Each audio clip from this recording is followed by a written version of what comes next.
3 دفعہ استغفار، 1 دفعہ درود شریف پڑھ کے اپنے دلوں کی طرف متوجہ. صلی اللہ علیہ وسلم.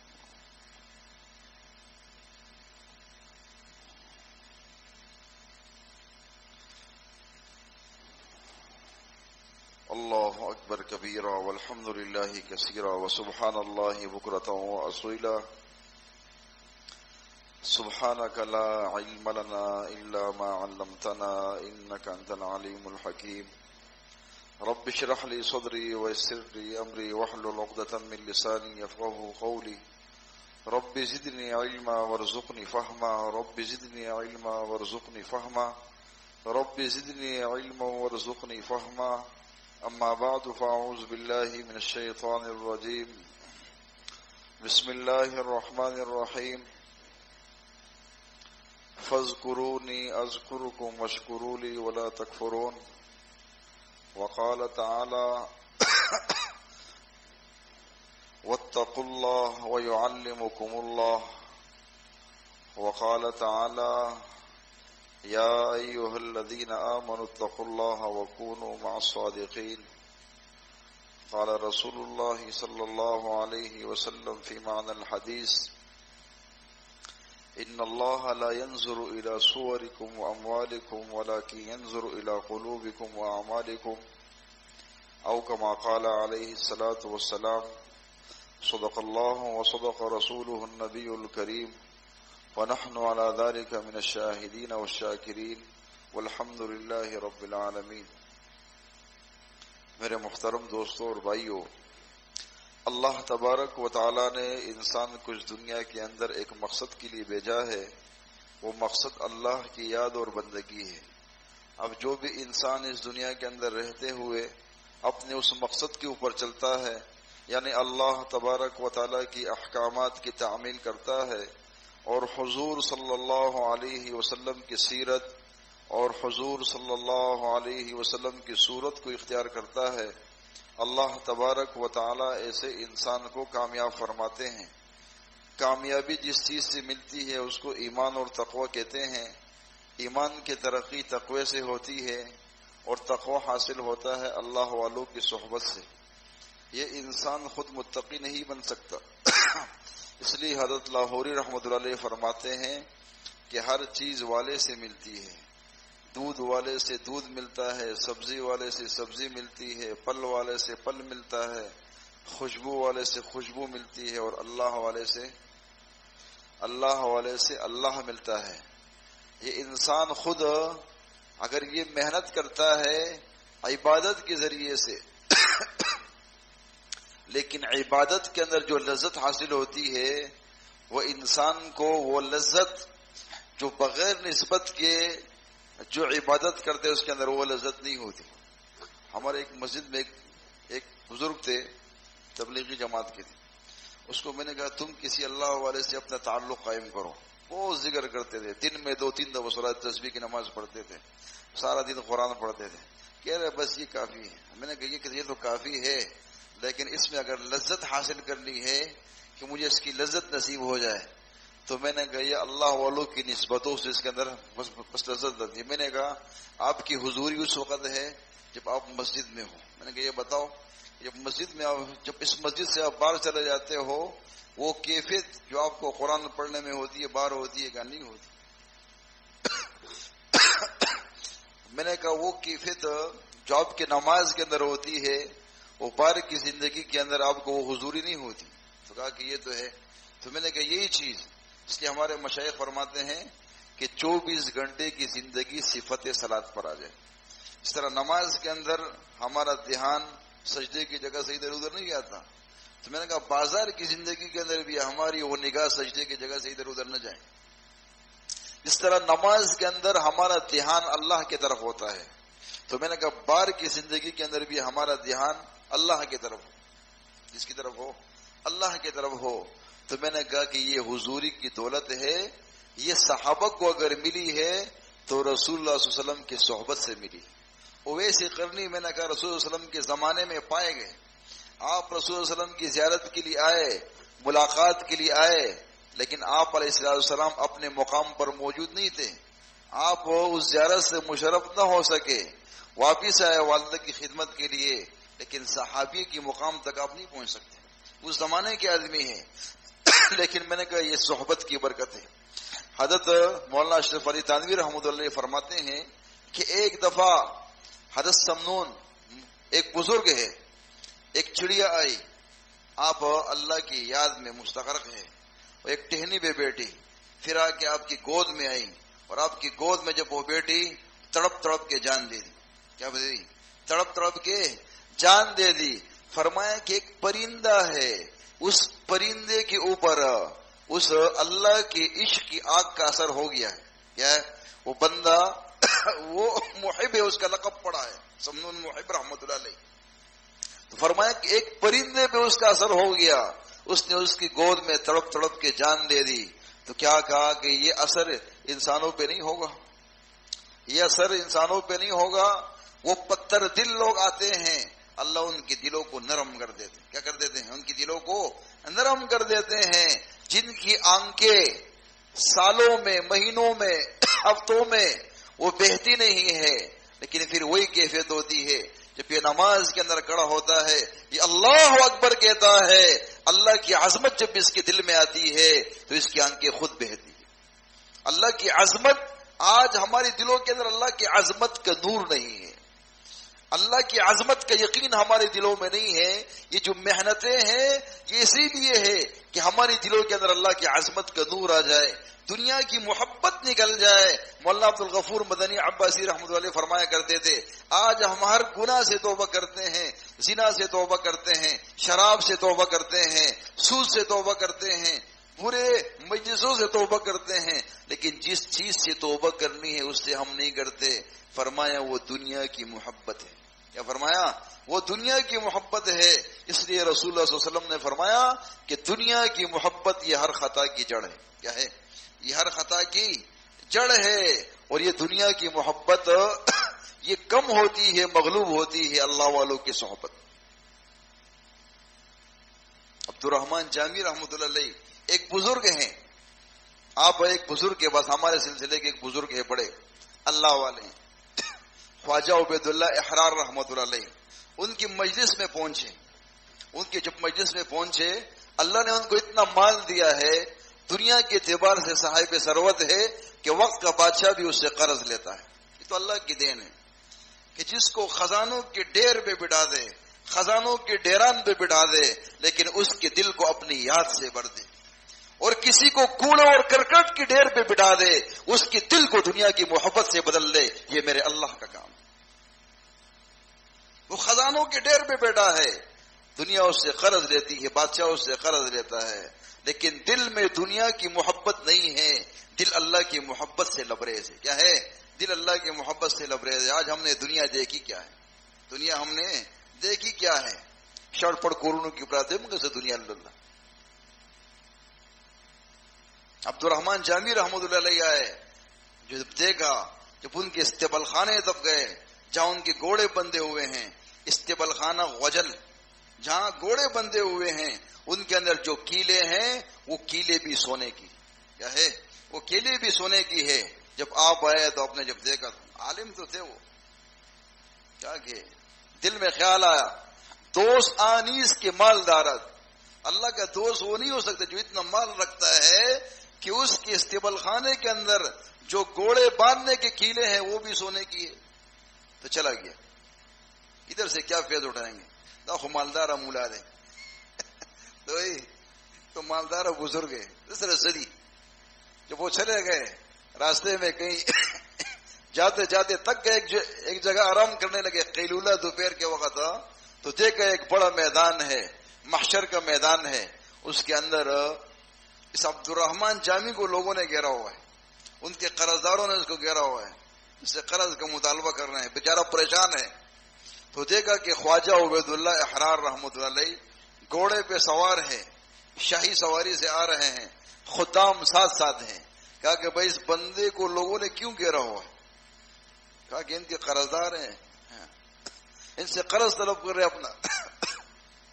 اس نے کہا وہ جو مال ہم نے رکھا ہے نا، وہ ہم نے اپنے لیے نہیں رکھا ہے، انہیں لوگوں کے لیے رکھا، جاؤ سے اس کا قرض ادا کرو۔ کیا کرو؟ جاؤ اس چیز کا قرض ادا کرو. وہ خواب دیکھ رہا، اٹھتا ہے، دل کی آنکھ کھل گئی، یا بصیرت کی آنکھ اللہ نے اس چوٹ سے کھول لی. واپس آئے حضرت کے پاس، کیا کہ حضرت بیت فرما دے. اس نے کہا پہلے بھی آئے تھے میاں، پھر کیوں گئے؟ اس نے کہا حضرت بیت ہی چلا گیا تھا. نہیں، اس نے کہا تمہارے دل میں کوئی بات آئی. کیا تمہارے دل میں کوئی بات آئی؟ اس لیے کہا کہ یہ اللہ والے دلوں کے جاسوس ہوتے ہیں. کس کے ہوتے ہیں؟ دلوں کے جاسوس ہوتے ہیں. کبھی اللہ تبارک و تعالیٰ باتیں کھول لیتے ہیں، منکشف کر دیتے ہیں. اس نے کہا پہلے تمہارے دل میں کوئی بات آئی تھی. کہا کہ پہلے وہ جو خیال آیا ہے وہ خیال ادھورا ہے، اس کو پورا کرو. اس نے کہا کیا خیال آیا تھا؟ اس نے کہا میں آیا اور میں نے دیکھا آپ کے استقبال خانے کے اندر جو کیلے ہیں جس سے گھوڑے بنتے ہیں وہ سونے کی ہے. میرے دل میں خیال آیا کہ دوست آنیس کے مالدارت، اللہ کا دوست وہ نہیں جو اتنا مال رکھتا ہے. اس نے کہا آگے جملہ لگاؤ، دارد برائے یار دارد. کس کے لیے رکھتا ہے؟ اگر رکھتا ہے تو کس کے لیے رکھتا ہے؟ اپنے دوستوں کے لیے رکھتا ہے. تو پھر وہ عبد الرحمن جامی رحمۃ اللہ علیہ ان کی پھر اشعار بھی آپ نے، وہ سارا قصہ ہے جب وہ حج پہ گئے اور پھر رسول اللہ علیہ وسلم کے شان میں اس نے ایسے اشعار بنائے، ایک نعت بنائی کہ رسول اللہ علیہ وسلم نے اس کو منع کیا کہ بھائی مدینے کی طرف آ کے میرے روزے پہ شعر نہ کہنا، یہ نعت نہ پڑھنا اور میں مجبور ہو جاؤں گا مسافر کے لیے ہاتھ نکال. تو یہ عشق کہاں سے ملا؟ خواجہ عبید اللہ حرار رحمۃ اللہ کی قدموں سے ملا. حالانکہ وہ اپنے وقت کے عالم ہے، یعنی تو مالدار ہیں، لیکن یہ محبت الگ چیز ہے. کیا ہے؟ محبت الگ چیز ہے. حضرت جنید بغدادی رحمۃ اللہ علیہ یہ بڑے اللہ والے ہیں. عمر کے اندر تمام اولیاء سے اپنے وقت میں سب سے چھوٹے تھے. سارے جو ہے نا محبت کی تعریف کر رہے ہیں، محبت دی تو وہی محبت دی. کہا کہ حضرت آپ بتائیں. اس نے کہا محبت تو یہ ہے کہ جب انسان اللہ تبارک و تعالی اس بندے کو اپنے جام طہور پلا دے، اپنے محبت کا جام اس کو پلا دے، وہ پاک جام محبت کا اللہ اس بندے کو پلا دے، اس کے دل پہ اپنے مشاہدات کرا دے، ہر چیز منکشف کر دے اس کے دل پہ. دنیا کی محبت اس کے دل سے نکال لے، اس کے دل کو اپنی محبت سے بڑھ دے، اور مشاہدے کی آنکھ اس کو کھول لے، اس کی کھول. تو ایسے اللہ تبارک و تعالیٰ ان بندوں کو ایسے نہیں نوازتے. تو آج ہمارے دلوں کے اندر دنیا کی محبت اتنی زیادہ ہے کہ جہاں دنیا آتی ہے پھر وہاں دین ہم پیچھے کر دیتے ہیں، دین کو ہم پیچھے کر دیتے ہیں، پھر بھی ہم اللہ کی محبت کا دعویٰ کرتے ہیں. تو یہ کیسے؟ اس لیے حضرت سری سقطی رحمۃ اللہ علیہ حضرت جنید کے ماموں بھی ہیں، جنید بغدادی شیخ بھی ہے. کہا کہ ایک رات وہ بڑے، یہ جو اللہ والے ہوتے ہیں بڑے عجیب ہوتے ہیں، ان کی عجیب عجیب باتیں ہوتی ہے، یا عقل سے اوپر ہوتی ہے، ما فوق العقل ہوتی ہے. تو اس نے کہا کہ اللہ تبارک و تعالیٰ نے مجھ سے خطاب فرمایا کہ سری، جب میں نے دنیا پیدا کی، مخلوق کو پیدا کیا، تو یہ میری محبت کے دعوے میں مست ہے. کیا سب نے کہا کہ نہیں الستو بربکم؟ نے کیا کہا؟ قالو بلا اللہ تزمنگ رب ہے. لیکن جب دنیا میں آئے تو کسی نے کہا دنیا ہمارا رب ہے، کسی نے کہا عورت ہماری رب ہے، کسی نے کس چیز کا دعویٰ کیا، کسی نے کس چیز کو پوجا. تو کہا کہ جب میں نے دنیا کو پیدا کیا تو کہا کہ 1000 میں سے 10,000 میں سے 9,000 لوگ کس میں لگ گئے؟ دنیا کی محبت میں لگ گئے. میری محبت کا دعوت پیچھے رہ گیا. اور کہا کہ جب میں نے جنت کو پیدا کیا، جب میں نے جنت کو پیدا کیا تو فرمایا کہ 900 بندے، کتنے؟ 1000 میں سے کتنے؟ 900 بندے کس میں رہ گئے؟ جنت کی طرف میں رہ گئے، جنت کی محبت میں. اور جنت کی طلب بھی کرنی چاہیے، اس لیے کہ وہ ہمیشہ کا گھر ہے. اس لیے کہ رسول اللہ صلی اللہ علیہ وسلم نے جو فرمایا کہ اللہ تبارک و تعالی جس بندے کے سینے کو اسلام کے لیے کھولتے ہیں، اس کی جو علامتیں رسول اللہ صلی اللہ علیہ وسلم نے بیان فرمائی وہ 3 علامتیں. ایک یہ دنیا جو دھوکے کا گھر ہے، اس دھوکے کے گھر سے انسان کے دل کا ہٹ جانا، مومن بندے کے دل کا ہٹ جانا، یہ پہلی علامت ہے کہ اللہ اس کے سینے کو اسلام کے لیے کھول رہے ہیں. اور دوسری علامت کیا ہے کہ اللہ تبارک و تعالی اس کے سینے کو، اس کے دل کو جنت جو ہمیشہ کا گھر ہے اس کو اس کا مشتاق بنا دیتے ہیں. کیا بنا دیتے ہیں؟ اس کا مشتاق بنا دیتے ہیں، جنت کی طلب میں لگ جاتا ہے. اور فرمایا کہ تیسری علامت یہ ہے کہ والاستعداد للموت قبل نزوله، کہ مرنے سے پہلے یہ مرنے کی تیاری کرتا ہے. کتنی نمازیں اس کی ذمہ قضا ہے جو اس سے رہ گئی ہے، فرائض کتنی کوتاہی ہوئی، حقوق اللہ کتنے جوڑے ہیں، حقوق العباد کے اندر کتنی کوتاہیاں کی ہے، تو یہ سب کو ادا کرنے کی کیا کرتا ہے؟ کوشش کرتا ہے، اس کے اندر لگ جاتا ہے. تو حضرت جنید حضرت سری سقطی رحمۃ اللہ علیہ ان کے تو کیفیات ہی الگ ہوتے ہیں. کیا ہوتے ہیں؟ کہ جب اللہ نے جنت پیدا کی تو 900 مسلمان جنت کی طلب میں لگے، اور کہا کہ جب 100 رہ گئے تو 100 میں سے جب اللہ تبارک و تعالیٰ نے امتحان کی غرض سے ان کے اوپر حالات بھیج دیے، مشکلات، پریشانیاں، مصیبتیں، آلام، بلائیں، تو کہا کہ یہ 100 میں سے 90 اسی میں لگ گئے، اسی کے اندر لگ گئے. لیکن کہا کہ 10 لوگ بچے. کتنے؟ 10 بندے بچے. وہ 10 میں سے ایک تم بھی ہو. اس میں ہو؟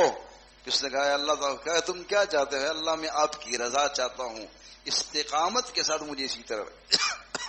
تو یہ اللہ والے ہیں. کیا ہے؟ یہ اللہ والے. مصیبتیں، تکالیف، پریشانی، آزمائشیں یہ کبھی کس کے لیے آتی ہے؟ انسان کے درجات کو بلند کرنے کے لیے آتی ہے.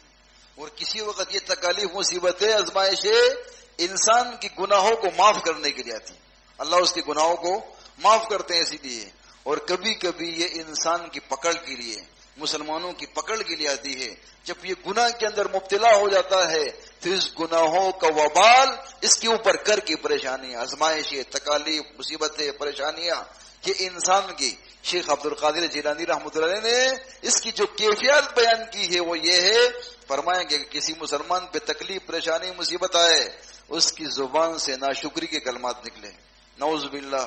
پختانہ ہوئے خدا جدہ ہوئے بس سو کوئی اور نہیں ملا، منگو تو ملا وشیو. نعوذ باللہ. کہا کہ یہ وہ کلمات ہے، ناشکری کے جملے ہیں، ناشکری کے کلمات ہے. کہا کہ جس کی زبان پہ یہ کلمات آئے تو کہا کہ یہ اس کی گناہوں کا وبال ہے. کیا ہے؟ اس کی گناہوں کا وبال ہے. اس نے جو گناہ کیے ہیں اس گناہ کی وجہ سے اس کے اوپر یہ آزمائشیں آئی.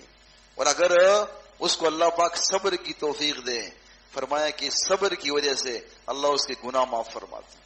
اور اگر اس کی تکلیف میں، پریشانی میں، آزمائش میں اس کے دل کو کچھ راحت پہنچتی.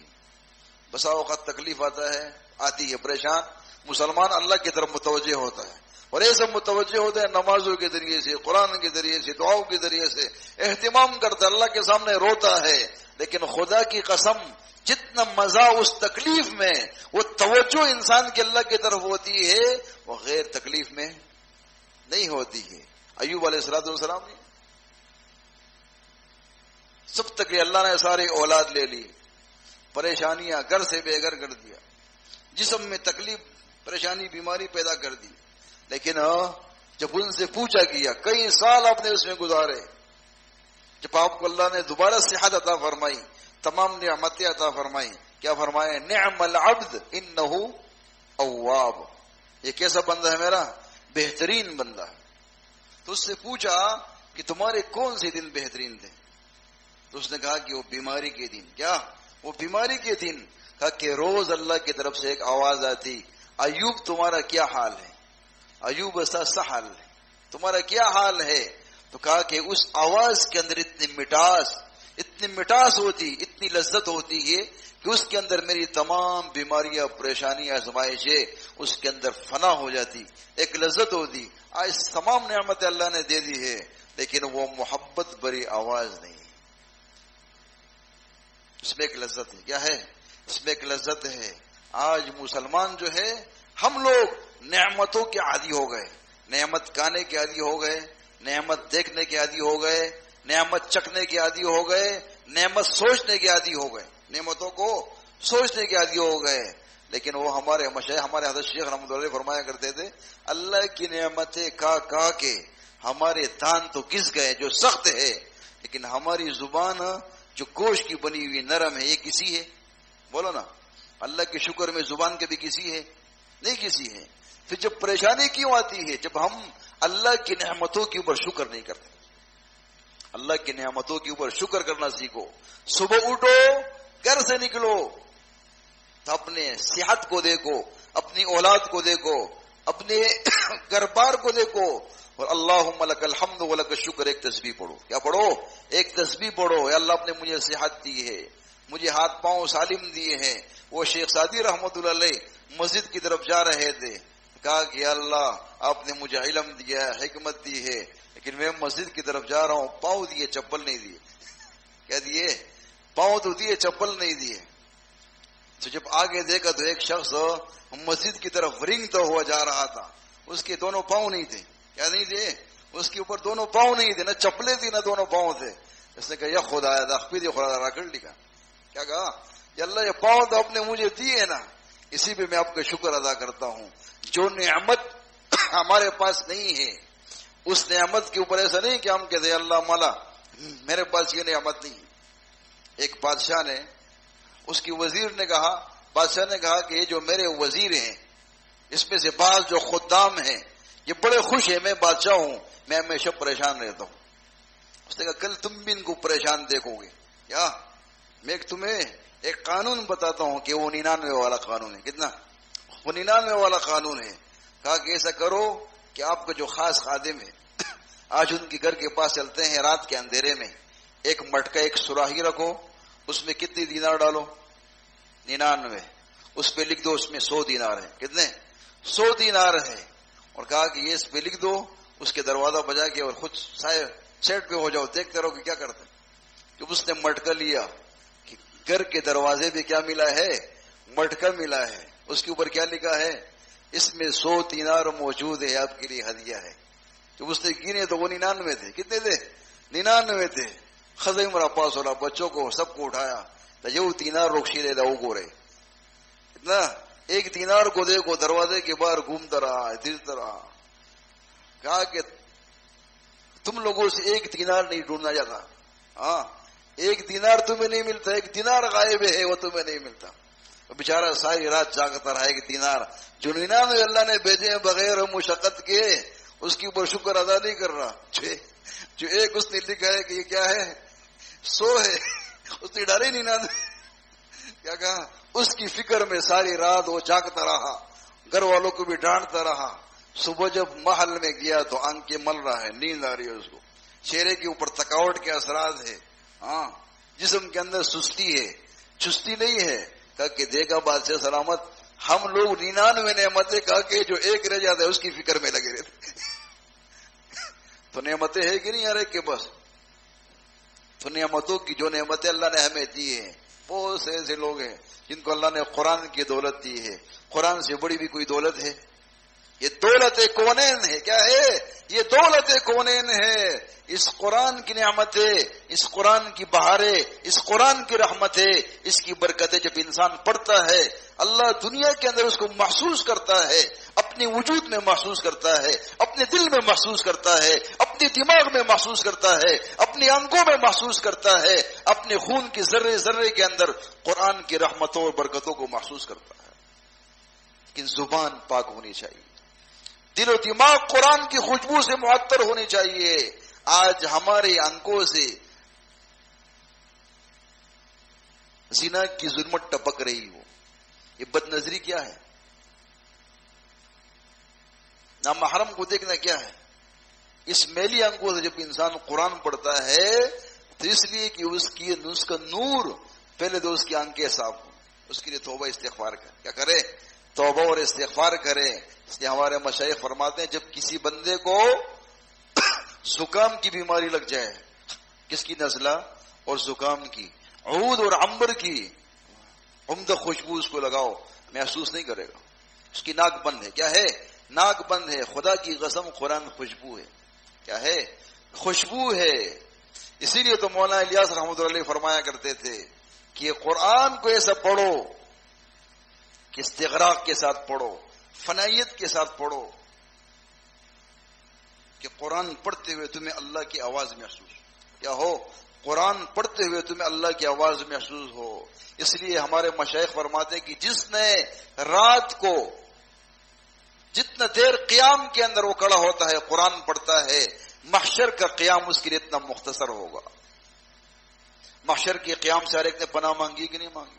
کتنا سخت قیام ہوگا، انگلی دانتوں میں رکھے گا، ہاتھ پورا چبا جائے گا، ہاتھ پورا چبا جائے گا، لیکن اس کو اپنے ہاتھ کے چبانے کی، اس چبانے کو محسوس نہیں کرے گا، اس لیے کہ وہ اپنے گناہوں کے اندر، اس سوچ کے اندر، سوال و جواب کے اندر اتنا مستغرق ہوگا کہ پورا ہاتھ چبا جائے گا، لیکن اس کو پتہ نہیں لگے گا۔ تو اس لیے جن کو اللہ تبارک و جن کی سینوں کو اللہ نے قرآن سے بھرا ہے، قرآن کی دولت ان کی سینوں میں ڈالی ہے، اس قرآن کی قدر کرو کہ جو علماء اور طلباء ہیں۔ قاضی ثناء اللہ پانی پتی رحمۃ اللہ علیہ، جس نے تفسیر مظہری لکھی، لوگ کہتے ہیں بھائی وقت نہیں ہے، حضرت فتاوے کا کام بھی کرتے تھے، درس و تدریس کا کام بھی کرتے تھے، وعظ و ارشاد کا کام بھی کرتے تھے، اپنے خانقاہی کام بھی چلاتے تھے، اور اپنے شیخ کے دل میں ان کے دل میں ایسی محبت بیٹھی، کس کی؟ قاضی ثناء اللہ پانی پتی رحمۃ اللہ علیہ، کہ ان کے سینے کو اللہ نے علم اور حلم سے بھر دیا۔ پھر وہ تفسیر بھی اس نے اپنے شیخ کے نام پہ لکھی، تفسیر مظہری۔ فرماتے کہ ان تمام کاموں کے ساتھ میں 100 رکعت نفل بھی پڑھتا ہوں، تمام کاموں کے ساتھ کیا بھی پڑھتا ہوں، 100 رکعت نفل بھی پڑھتا ہوں۔ ہم 2 رکعت نہیں پڑھ سکتے، 4 رکعت نہیں پڑھ سکتے، کس چیز کا دعویٰ کرتے ہیں؟ یہ اللہ کی محبت ہے۔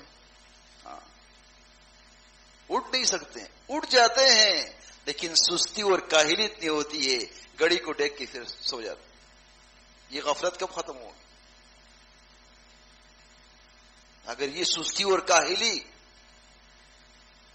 یہ علم کے فضائل سے انسان کو دور، اس کو نہیں اٹھا سکتے۔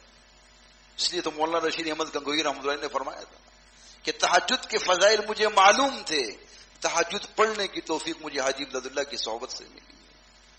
ان سے کسی نے پوچھا کہ حضرت آپ اتنے بڑے عالم ہیں، وہاں کیا لینے جاتے ہیں؟ فرمایا کہ میں ان سے مسئلہ پوچھنے نہیں جاتا، مسئلہ تو ہم بتائیں گے ان کو، لیکن جہاں جہاں میرا نفس عبادت کے اندر سستی کرتا ہے، کوتاہی کرتا ہے، اس سستی اور کوتاہی کو دور کرنے کے لیے میں حاجی صاحب کی صحبت میں جاتا ہوں۔ یہ بڑی محنتیں کی ہمارے مشائخ نے۔ ہم سمجھتے ہیں کہ بس ہم 5000 مرتبہ بھی اللہ اللہ نہ کریں، اپنی نگاہوں کی حفاظت نہ کریں، مشتبہ لقمے سے اپنی حلق کی حفاظت نہ کریں، اور ہمیں وہ مراتب مل جائے۔ یہ کیسے ہو سکتا ہے؟ یہ ہو سکتا ہے؟ مولانا الیاس رحمۃ اللہ علیہ گئے اللہ کے راستے میں، لوگوں کو بلا رہے ہیں اللہ کے دین کی طرف۔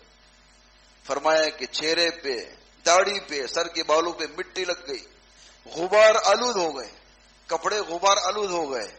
آئے کئی دنوں کے بعد گھر میں آئے تو والدہ نے دیکھا کہ چہرے کے اوپر تھکاوٹ کے اثرات ہیں،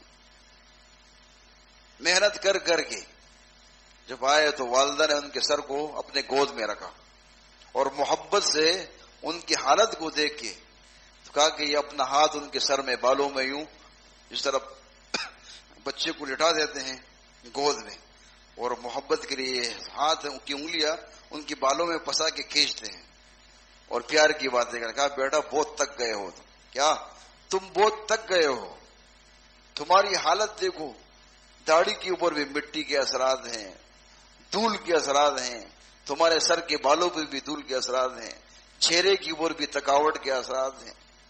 تو اس نے کہا کہ ماں اس حالت میں تمہیں مجھ پر پیار آ رہا ہے؟ تو ماں نے کہا کیوں نہیں آ رہا؟ تو کہا اللہ کو کتنا پیار آ رہا ہوگا، کیا اس اللہ کو کتنا پیار آ رہا ہوگا کہ تو ایک ماں ہے، وہ اللہ 70 ماؤں سے زیادہ محبت کرتا ہے، تو کیا اس کو پیار نہیں آ رہا ہوگا؟ اس کو میرے اس محنت پہ پیار نہیں آ رہا ہوگا؟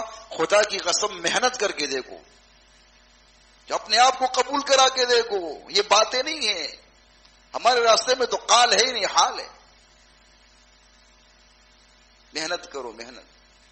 اگر علم کا نور چاہتے ہو، قرآن کا نور چاہتے ہو، عبادت کا نور چاہتے ہو، تو اپنے آپ کو تکاؤ اللہ کے لیے،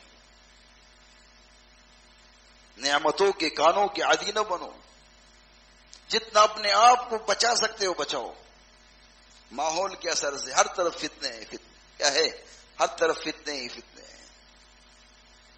اس فتنے کے ماحول سے اپنے آپ کو بچاؤ، ان صحبتوں کو غنیمت سمجھو بابا۔ اس لیے ہمارے حضرت شیخ رحمۃ اللہ علیہ فرمایا کرتے ہر چیز کی قضا ہے، نماز کی، روزے کی، زکوٰۃ کی، حج کی، اللہ والوں کی صحبت کی قضا نہیں ہے۔ پھر یہ گھڑیاں کامل۔